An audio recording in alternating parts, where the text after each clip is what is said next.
اپنے ارادے ہمیشہ مخفی رکھیں، اپنے عمل کے پیچھے پوشیدہ اپنے اصل مقصد کو خفیہ رکھ کر لوگوں کو تاریکی اور غفلت میں رکھیں۔ انہیں آپ کے مقصد کا علم نہیں ہوگا تو وہ اپنے دفاع کی طرف سے غافل ہو جائیں گے۔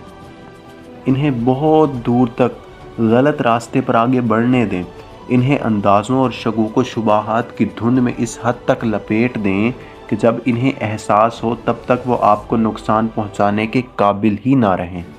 کچھ لوگ بالکل کھلی کتاب کی طرح ہوتے ہیں اور جو کچھ محسوس کرتے ہیں ایگزیکٹلی وہی بیان کر دیتے ہیں۔ ہر موقع پر اپنے ارادوں اور منصوبوں کا اعلان کرتے پائے جاتے ہیں۔ وہ ایسا کئی وجوہات کی بنا پر کرتے ہیں۔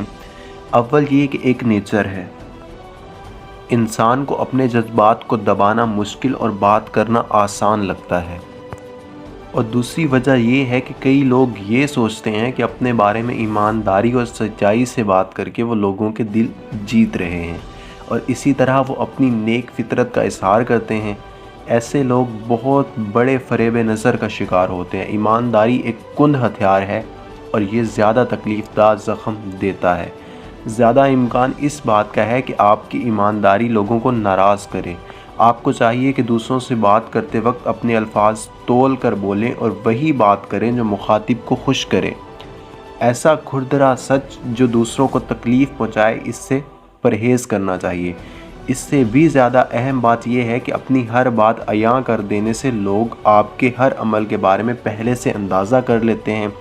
آپ کے خوف اور دبدبہ دونوں ختم ہو جاتا ہے، جبکہ اقتدار اور اختیار صرف انہی لوگوں کے پاس رہتا ہے جو اپنے ارد گرد کے لوگوں میں یہ دونوں جذبات پیدا کر سکتے ہیں۔ اور اگر آپ اقتدار حاصل کرنا چاہتے ہیں تو ایمانداری کو ایک سائیڈ کر کے اپنے اصل ارادوں اور منصوبوں کو پوشیدہ رکھنا شروع کر دیں۔ ظاہری رویوں اور شخصیت پر بھروسہ کرنا انسانی فطرت ہے۔ انسان اپنے سامنے موجود چیزوں پر مسلسل شک کرتے رہنا پسند نہیں کرتا، اور ہر وقت ہر شخص کے قول و فعل کے پیچھے چھپی حقیقت کو تلاش میں رہنا انسان کو تھکا دیتا ہے۔ اسی حقیقت کی بنیاد پر ہمارے لیے حقیقی ارادوں کو پوشیدہ رکھنا آسان ہو جاتا ہے۔ آپ جو بھی حاصل کرنا چاہتے ہیں، جو کچھ آپ کا نصب العین ہے، اگر اسے لوگوں کی نظروں سے پوشیدہ رکھیں تو لوگ ظاہری چیزوں کو ہی حقیقت سمجھیں گے۔ اپنے حقیقی ارادوں کو چھپانے کا ایک طریقہ تو یہ ہے کہ اپنی جھوٹی خواہشات کے بارے میں مسلسل گفتگو کرتے رہیں۔ اس طرح آپ ایک تیر سے 3 شکار کریں گے۔ ایک تو یہ، آپ لوگوں کی نظر میں ایک سچے انسان اور قابل اعتماد دوست کی حیثیت اختیار کر لیں گے۔ دوسرا، آپ کے اصلی ارادے بھی مخفی رہیں گے، اور تیسری بات یہ کہ آپ کے مخالفین غلط سمت میں اپنی توانائیاں ضائع کرتے رہیں گے۔ لوگوں کو بھٹکانے کا ایک اور طریقہ جھوٹے خلوص کا اظہار ہے۔ لوگ بڑی آسانی سے خلوص کے اظہار کو ایمانداری سمجھ لیتے ہیں۔ آپ جو کچھ کہتے ہیں، اگر آپ کے لہجے میں ان الفاظ پر پختہ یقین بھی ظاہر ہو تو اس سے آپ کی بات میں وزن پیدا ہوتا ہے۔ شیکسپیئر کے مشہور ڈرامہ اوتھیلو میں ایاگو اسی طرح اوتھیلو کو دھوکہ دینے میں کامیاب ہوتا ہے۔ اوتھیلو سے ڈیسڈیمونا کی بے وفائی کے بارے میں اتنی فکر اور دکھ کا اظہار کرتا ہے کہ اوتھیلو کا اس فریب اور دھوکے سے بچنا ناممکن ہو جاتا ہے۔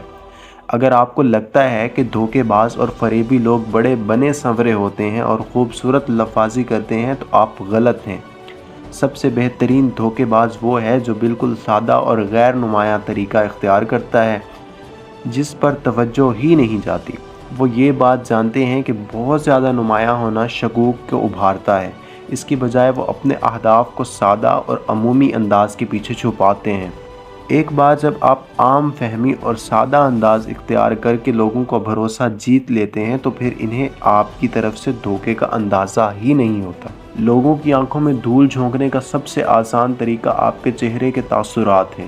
سادگی اور انتہائی چالاکی سے پیدا کیے گئے تاثرات وہ دھوکہ ہیں جن کے پیچھے خطرناک سے خطرناک منصوبے اور ارادے چھپائے جا سکتے ہیں۔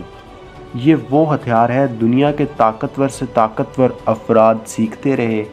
کہا جاتا ہے کہ کوئی بھی فرینکلن کا چہرہ نہیں پڑھ سکتا تھا۔ بیرن جیمز نے پوری زندگی اپنی اصلی خواہشات کو چھپانے کی مشق کی۔ یاد رکھیں، اپنی شاندار صلاحیتوں اور اچھی باتوں کو چھپانے کے لیے بہت صبر اور عاجزی کی ضرورت ہے۔ اپنے آپ کو غیر نمایاں کرنا بہت مشکل ہے۔ اپنے چہرے پر ایسا نقاب پہننے پر مایوس مت ہوں یہ آپ کے بارے میں اندازہ نہ لگا سکنے کا مسئلہ ہے جو لوگوں کو آپ سے متاثر کرتا ہے اور آپ کو ایک طاقتور آدمی کے طور پر پیش کرتا ہے۔ اب اس ساری گفتگو کو ایک ایگزامپل کے ذریعے سمجھنے کی کوشش کرتے ہیں۔ بسمارک 35 سال کی عمر میں 1850 میں جرمن پارلیمنٹ میں ڈپٹی کے عہدے پر فائز تھا۔ وہ جرمن قوم کی نشاط ثانیہ کا زبردست علمبردار تھا۔ جرمنی اس وقت ٹکڑوں میں بٹا ہوا تھا اور اس کا ہمسایہ ملک آسٹریلیا زبردست فوجی قوت کے بلبوتے پر غلبہ رکھتا تھا۔ جرمن قوم اور رہنماؤں میں بہت غم و غصہ پایا جاتا تھا۔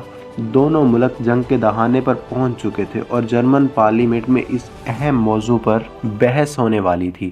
تمام مقررین اپنا شعلہ بیانی سے قوم کو جنگ پر ابھار رہے تھے۔ بادشاہ اور اس کے وزراء جنگ سے گریز کی پالیسی پر عمل پیرا تھے۔ اب پارلیمنٹ میں بسمارک کی تقریر شروع ہوئی۔ اب ہر شخص توقع کر رہا تھا کہ یہ شخص آسٹریلیا کے خلاف اعلان جنگ کرے گا، لیکن اس وقت سب کی امیدوں پر پانی پھر گیا جب بسمارک نے جنگ کی تباہی اور ہولناکیوں کا نقشہ کھینچا اور آسٹریلیا کی پالیسیوں کی تعریف کی۔ ہر شخص حیران رہ گیا۔ بادشاہ، اس کے وزراء اور جنگ کے دوسرے مخالفین بہت طاقتور ہو گئے۔ پارلیمنٹ کی ووٹنگ میں جنگ کے خلاف لوگوں کو فتح حاصل ہوئی۔ بادشاہ نے بسمارک کی وزارت سونپ دی۔ چند ہی سالوں میں بسمارک جرمنی کا وزیر اعظم بن گیا۔ بسمارک نے پارلیمنٹ میں جنگ کے خلاف تقریر کر کے پوری جرمن قوم کی نظر میں اپنی شخصیت کو بلا مقصد داغدار نہیں کیا تھا۔ اب اس نے اپنے اصل مقصد پر عمل کرتے ہوئے جرمنی کو متحد کیا، فوج کا مورال بلند کیا۔ جدید ہتھیاروں کی بدولت فوج بہت مضبوط ہو گئی۔ تو بسمارک نے آسٹریلیا کے خلاف فیصلہ کن جنگ میں کامیابی حاصل کر کے جرمن نشاط ثانیہ کا خواب پورا کر لیا۔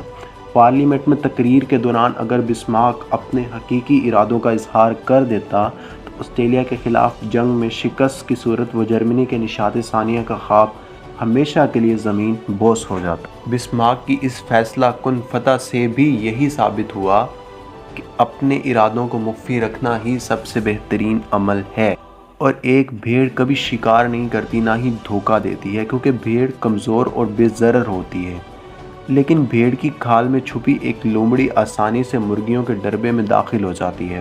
کیا آپ نے کسی ایسے ماہر جنرل کے بارے میں سنا ہے جو کسی قلعے کو فتح کرنے سے پہلے دشمن کے سامنے ارادوں کا اعلان کریں، اپنے مقصد کو چھپائیں اور اپنی ترقی کو خفیہ رکھیں، اس وقت تک اپنے ارادوں کی وسعت کا اظہار نہ کریں جب تک انہیں روکا جانا ممکن نہ ہو جائے، جب تک لڑائی ختم نہ ہو جائے؟